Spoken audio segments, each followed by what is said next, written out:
स्वागत है आपका इस YouTube चैनल पर। और आज हम करने वाले हैं प्रश्नावली 1.1 है, कक्षा 9। और उसका क्वेश्चन नंबर पहले देखो 1। क्या शून्य एक परिमेय संख्या है? क्या इसे आप P बटा Q के रूप में लिख सकते हैं, जहां P और Q पूर्णांक है? क्या शून्य एक परिमेय संख्या है? क्या इसे आप P बटा Q के रूप में लिख सकते हैं, जहां P और Q क्या है? एक पूर्णांक है और Q बराबर नहीं है 0। तो हाँ, हम शून्य जो है वो परिमेय संख्या है। शून्य क्या एक परिमेय संख्या है। क्यों? क्योंकि पूर्ण संख्या परिमेय संख्या होती है। मैंने बेसिक के वीडियो में आपको बताया था कि जो पूर्ण संख्या होती है वो परिमेय होती है। और पूर्ण संख्या क्या होती है? 0 होती है ना। 0 क्या होती है? एक पूर्ण संख्या होती है। तो पूर्ण संख्या अगर परिमेय है तो 0 भी परिमेय होगी। तो यहाँ पे देखो, आपको यहाँ पे लिखना है हाँ, शून्य एक परिमेय संख्या होती है क्योंकि पूर्ण संख्या परिमेय संख्या होती है। ठीक है। अब आपको पूछा है कि क्या इसे आप P बटा Q के रूप में लिख सकते हो? तो हाँ, इसे हम P बटा Q यानी 0/1, 0/5, 0/15 के रूप में लिख सकते हैं। तो ये आपका हो गया पहला क्वेश्चन। क्वेश्चन नंबर 2 क्या है? 3 और 4 के बीच में 6 परिमेय संख्याएं ज्ञात कीजिए। अब इसको कैसे करना है? तो यहाँ पे आपको निकालनी है 3 और 4 के बीच में 6 परिमेय संख्याएं। ठीक है। तो देखो यहाँ पर करना है, आपको पहले लिखना है 3। इसका हर मैंने मान लिया 1। जिसका हर कुछ भी नहीं होता वो उसका क्या होता है? 1। और 4 का हर मैंने क्या मान लिया? 1। ठीक है। अब आपको निकालनी कितनी है? 6 निकालनी है। तो 6 में 1 अधिक करो आप। 6 + 1 बराबर कितना हो जाएगा? 7। 6 + 1 कितना हो जाएगा? 7 हो जाएगा। आपको ध्यान देखना है कि कितनी निकालनी है? 6। तो 6 से 1 ज़्यादा 7। 6 से 1 ज़्यादा क्या हो जाएगी? 7 हो जाएगी। तो आपको 7 लेना है। तो अब देखो, सबसे पहले देखना है कि हर बराबर है। तो हर यहाँ पे बराबर है। अब आपको करना क्या? हर अगर बराबर है तो जो 6 से 1 अधिक लिया ना 7, तो आपको 7 को क्या करना? अंश और हर में गुणा करना है दोनों को। तो यहाँ पर 3/1 इसको 7/7 से गुणा करना है। और 4/1 है, इसको भी 7/7 से क्या करना है? गुणा करना है।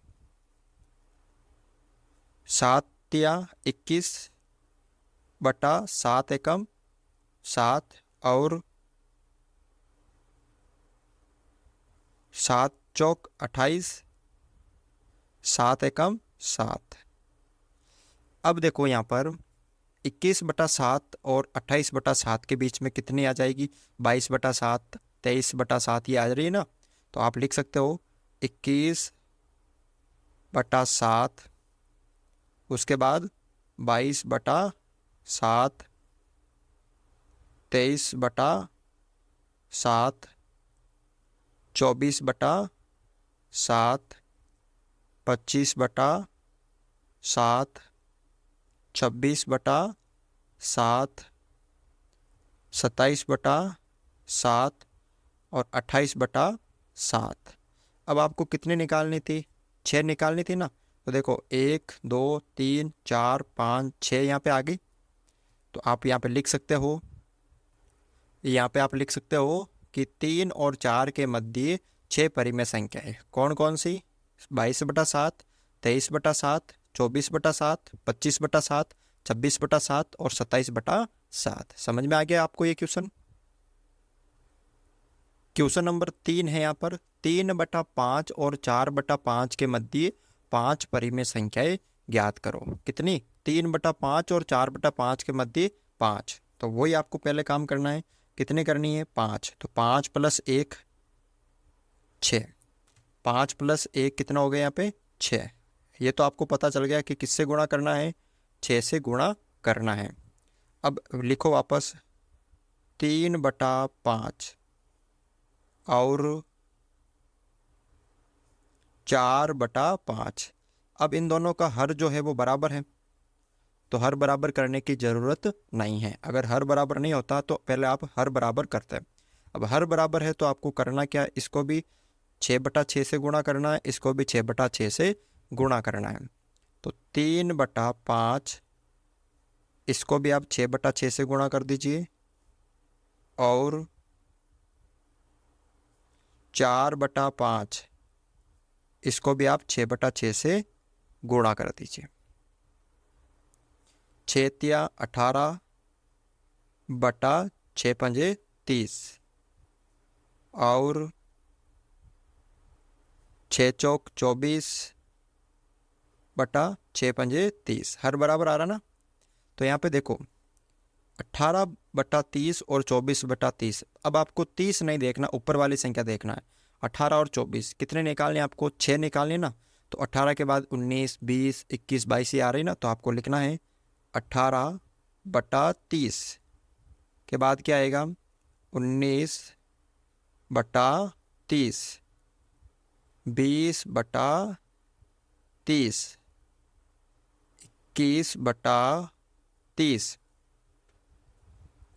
22/30, 23/30 और 24/30। ये हो गई। अब कितनी निकालनी थी आपको, 5 निकालनी थी ना। तो देखो 5 आ गए, 1, 2, 3, 4 और 5। 5 परिमेय संख्या आ गई, तो आप लिख सकते हो यहाँ पर। तो यहाँ पे ये 5 परिमेय संख्या आ गई। ठीक है, तो इस तरह से आपको ये करना है क्वेश्चन। अगला क्वेश्चन देखो, यहाँ पे क्वेश्चन नंबर 4। नीचे दिए गए कथन सत्य है या असत्य, कारण के साथ अपने उत्तर देना है। जो कथन दे रखे हैं 3, वो सत्य है या असत्य है। सत्य है तो भी कारण देना है, असत्य है तो भी कारण देना है। सत्य है तो क्यों सत्य है और असत्य है तो क्यों असत्य है। पहला यहाँ पर देखो कि प्रत्येक प्राकृत संख्या एक पूर्ण संख्या होती है। अब यहाँ पे देखो क्या कह रहा है कि प्रत्येक प्राकृत संख्या। अब प्राकृत संख्या कौन कौन सी होती है, 1, 2, 3, 4, 5, ये सारी की सारी क्या होती है, प्राकृत संख्या होती है। क्या ये प्रत्येक प्राकृत संख्या यानी सभी की सभी, किसी को भी नहीं छोड़ना है, सभी की सभी संख्याएं पूर्ण संख्या होती है। तो हाँ, ये सारी की सारी पूर्ण संख्या भी होती है, क्योंकि ये तो हो गई आपकी प्राकृत संख्या। और पूर्ण संख्या कौन कौन सी होती है, 0, 1, 2, 3, 4, 5, ये सारी कौन सी होगी आपके पूर्ण संख्या। तो थोड़ा सा ध्यान से देखने पे पता चलता है कि जो प्राकृत संख्या होती है वो सारी की सारी क्या होगी, पूर्ण संख्या हो रही कि नहीं हो रही है, क्योंकि सारी की सारी प्राकृत संख्या किस में आ रही है, पूर्ण संख्या में आ रही है। तो ये सत्य है। तो क्या कारण देना यहाँ पर कि यहाँ पे ये सत्य है। प्रत्येक प्राकृत संख्या एक पूर्ण संख्या है, क्योंकि पूर्ण संख्या में प्राकृत संख्या क्या होती है, शामिल होती है। क्योंकि पूर्ण संख्या में प्राकृत संख्या शामिल होती है। दूसरा यहाँ पे है कि प्रत्येक पूर्णांक एक पूर्ण संख्या होती है। प्रत्येक पूर्णांक का मतलब प्लस वाली संख्या और माइनस वाली, जैसे -1, 0 और 1। अब ये पूर्ण है, ये पूर्ण है। अब ये पूर्ण संख्या नहीं है, ठीक है ना। -5 भी एक पूर्ण संख्या नहीं है, ये पूर्णांक है, तो ये पूर्ण संख्या नहीं है। क्योंकि प्रत्येक बोला तो प्रत्येक पूर्णांक थोड़ी होगा, कुछ हो सकते हैं।